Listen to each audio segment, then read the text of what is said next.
Hey guys, welcome to another video on Bharat in Germany. My name is Bharat, and in this video, I have Eri from Eri in Germany with me, who is also making videos about studying in Germany, finding jobs, also showing you outside. These days, her Instagram has been blowing up, so you will find a lot of cool reels about Germany on her Instagram page. All of the links for all of these things I'm going to put in the description below. Eri, welcome to the channel. Tell us a bit about yourself to the people who are watching you the first time. Hi Bharat, thank you so much for having me. And my name is Irtika, but I started my channel with the name Eri in Germany because I watched this series on Netflix named Emily in Paris. So I was so fascinated about how she shared her daily lives, vlogs with friends, talking to new people, getting like having a cultural shock and a new life in Paris. So that's that was around 6 months or 1 year I was here in Germany. So I thought, why not to share my own life with everyone, to share my complications I faced and happy things that happened with me around with having friends and people from new culture, new country. So that's how I started Erin Germany. Hmm. I think so. I didn't watch the series, I know, but like Alina, like she's a huge fan of that, so like she watched everything. And I think I remember one scene where I think she was like in a conference room or something, and she was being very loud in English, and all of a sudden everybody's like, "Why are you being so loud?" So I think like these kind of like cultural shocks, like they are like definitely real. So I think really cool. That's a cool idea. So what kind of, let's say, cultural shocks have you seen so far? Like anything which you're like, okay, this is a major difference than India right now. Okay. So one major thing which I haven't discussed up till now is there is a calendar for waste management. Hmm. So Yeah. there is this calendar that every year we get at our home for free, and there it's written on which day, which street, which address, when the people will come to pick up paper, Hmm. to pick up Christmas tree, to pick up plastic, to pick up metal, to pick up trees, and so Yeah. whatever waste it's there, or black box, or biofuel, or bio waste. So that is the major thing which I haven't seen anywhere Hmm. because I have traveled to many other countries as well, but I haven't lived for a very long Hmm. time. Hmm. So that this is very this is a good thing Hmm. that I have seen here in Germany. That's very cool. So I tell you, Ari, we were living in Hamburg, right? So during our entire time in Hamburg, like we didn't like receive those things, like maybe because we were living in a big complex. So like we just put our trash outside in the boxes and they take care of it on their own schedule, like whatever. But here, for example, when we moved to Denmark, now we are living on Ero, on the island, and there we have the same thing, a calendar. So like you have these like dates, okay, the paper is going away this time, and plastic this time, and so on.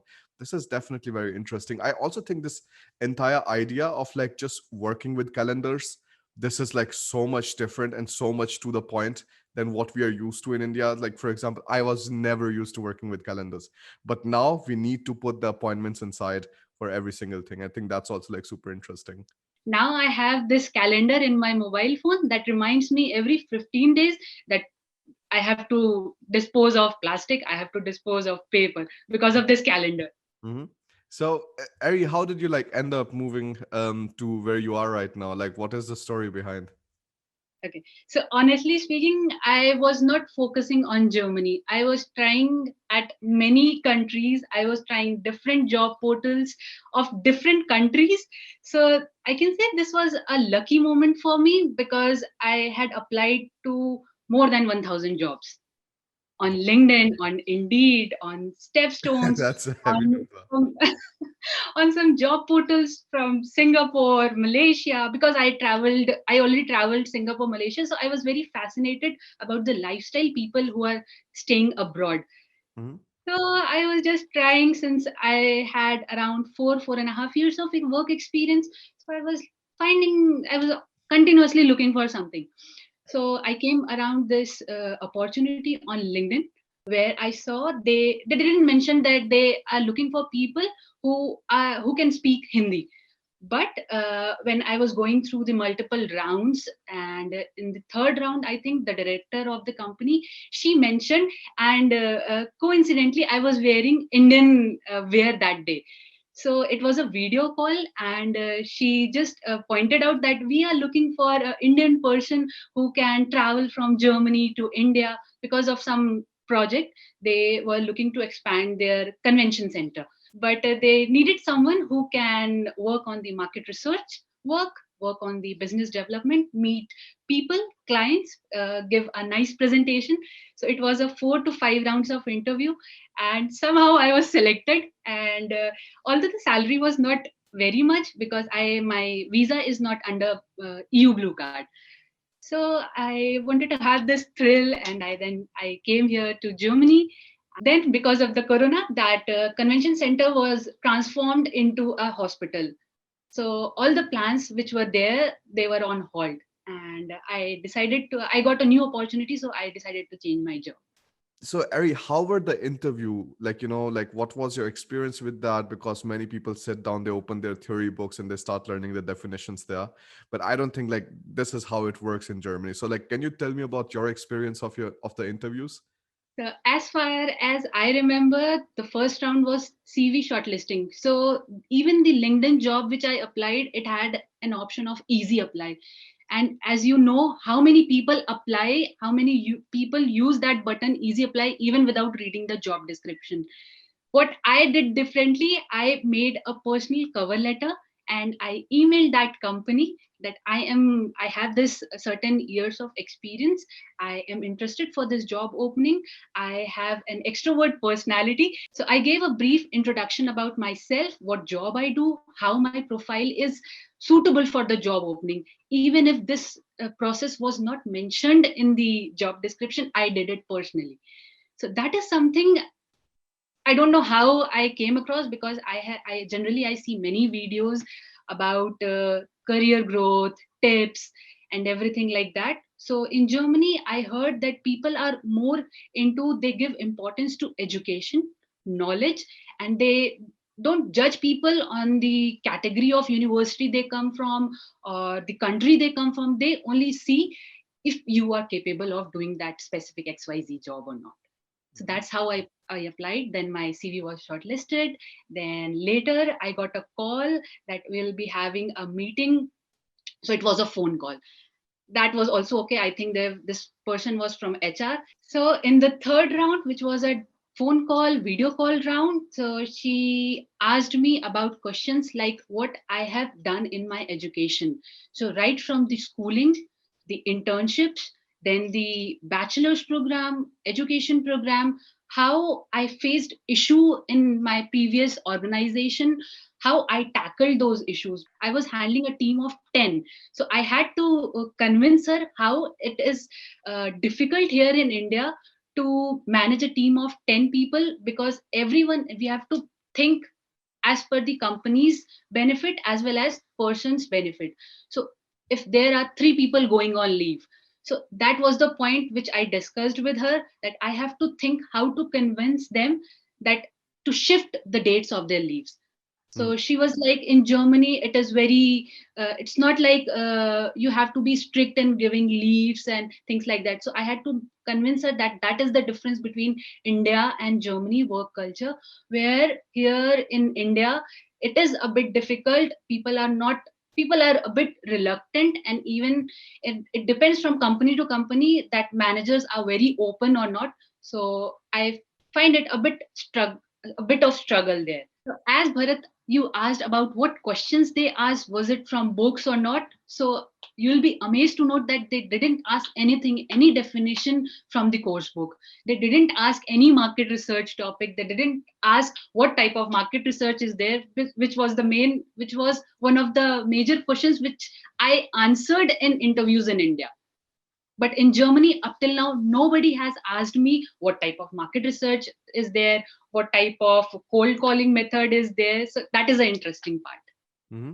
So like it was like very relaxed and like just talking about the responsibilities and things like that, and like not just like the standard definitions and things like that. Right, exactly. Okay, that's very nice. And so far, Eri, like I know that on your channel you've already also like made videos about like jobs and stuff. And like, what kind of things do you see that maybe like people are doing a bit wrong, which is like maybe hampering them in finding the right jobs? Do you have any kind of tips, suggestions that you can give there?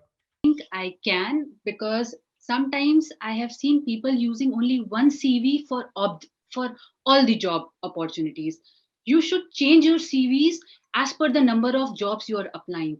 Try to match the keyword which is there in the Yeah. job description. You have to act a bit with some strategy. You have to put a little bit of strategy and show some smartness in matching the keywords and making the profile aligning to the job opportunity mentioned in the job description. Mhm. For that, you have to prepare. And another thing which I can mention is that people sometimes don't look that there are job opportunities that also need Hindi language.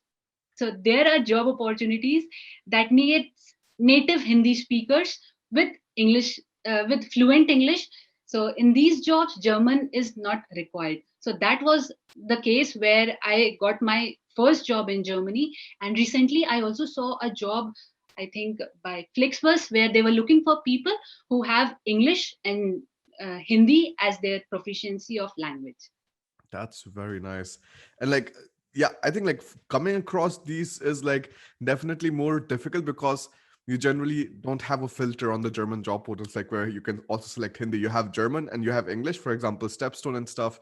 But like, any kind of like MNC, I think like this could be a good tip. Any kind of MNC that you're taking a look at, like companies which are growing, which you think might be expanding, in those kind of companies it makes sense that you also like take a look at their job descriptions. Maybe they're like making a version for Hindi or something, and like maybe they're trying to expand in India. If they're doing that, is that a good opportunity for you? Like maybe you can just like directly write to them, ask them about these things. So I think this was also a very interesting tip, Eri.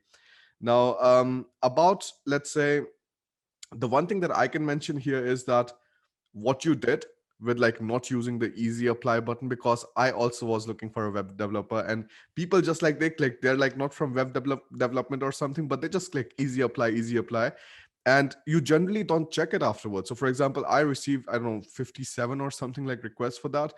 I like didn't check it afterwards. But the people who actually used the email address put inside the job description, because that was the trick. Like it was like, I don't want people to directly apply here. I want to see that they're taking a look at the email and then they're sending the cover letter and the CV and everything directly to the email address. That made more sense. And like you can also see that the people are more serious there. So I think what you did there with like sending a personal cover letter and stuff, that was very interesting. Did you just like came to the idea by yourself, or you were like, okay, let me put extra effort inside because I really like this job? Like, what was the thought behind? No, the idea was I already saw there were 250 people who already applied for that job. So I thought to do something differently, and I have done this thing with other companies as well. And I can say this was a lucky chance because I got a reply from this company. Hmm. And there are still some companies where I applied the same strategy, but they didn't reply. Hmm. Hmm. And Ari, so a lot of people are like so like worried about like food and stuff in Germany, that like they would not be able to survive because maybe what will they eat, blah blah. So like, what is your tip? Because we know we have been able to like survive just fine. What kind of things would you like tell to these people? Okay, so if you are a person like a Swiggy person, a Zomato person living in India who just likes ordering food and don't like much cooking, so if you don't have a cash crunch in Germany, then it's okay to order. We have food websites here who can deliver food. But if you're a student, or you earn less, or you want to save more, then you have to brush up your cooking skills. And it's much cheaper to cook at home and eat healthy food at home. So yes, actually there are many Indian stores here, and you can order either online or offline. And even in the market near the Bahnhof, the main central railway station, there are many Indian stores, and you can easily get Indian groceries from those stores. You can get cooked food, the ready to eat food. So, and even now I'm seeing chapatis being sold here. So it's a pack of 10 to 15 chapatis. You just have to warm it and then have it. Hmm. That's very cool. Thank you so much for sharing all of this, Ari. Like, do you have any like last tips for, let's say, the people who want to come from India to Germany? Like, what kind of things they should prepare themselves for? Because I mean, like, I can tell you from my experience, weather, like, it's definitely like very different in Germany most of the times from northern Indian states. So I come from Haryana, and like during the summers, it felt like the shoe is melting under my feet, and like I just didn't like to like walk outside during the summers and stuff. But here in Germany, I think you will have to worry a lot more about the rain and a lot more about the winters than like you would have to like worry about the summer. Yes, sometimes the summers are hot, but like when you're coming to Germany, think about getting a pretty nice like jacket so that you don't freeze here. Do you have any other thoughts that come to your mind, Ari, about like people who should prepare a bit when they're coming to Germany? I think you should bring multiple inners and thermal wears. So it will be very handy for you to survive the harsh cold weather in Germany. So it would be good if you have 2 3 pairs of top and bottom. Hmm. Yeah, that's so true. So when Alina saw all of that, because like I think Germans, they don't have a concept of thermals at all, and Alina was like, what is this nonsense now? This is not nonsense. Like this is how we survive in India. Because so another interesting thing, Ari, like I see that like in Germany they put so much effort inside in like making the windows and doors like very, let's say, what, insulated, so like they have a Vacuum. rubber band and stuff. Yeah, yeah. So like the air doesn't pass through, right? But in India, like that's just not the concept, because I understand like Indian homes are generally made for the summer types. And that's why I think like there's so many things different. You can like roam around inside the house without any kind of like jackets and stuff, whereas in India like you still have to have sweaters and like pullovers and all of these things. So life is definitely very different in Germany. So like you will have to adapt to a lot of things, and in those kind of scenarios it does make sense that you're like taking a look at other people's perspective who are already living here. Ari has been making a lot of videos on her YouTube channel, a lot of interesting stuff. Also, she's going outside showing you different kind of things. So keep an eye out for those videos. I will put the link for them in the description below. Also, the second part of this video that I'll be making with Eri on her channel about like studying and stuff, you can also take a look at that. And when that video is uploaded, I'm also going to put the link for that in the description below. Eri, thank you so much for joining in on the channel again. It was very lovely talking to you. And then I see you on your channel. Thank you so much, Bharat, for having me. It was a very nice experience talking to you. Perfect. Bye. Bye.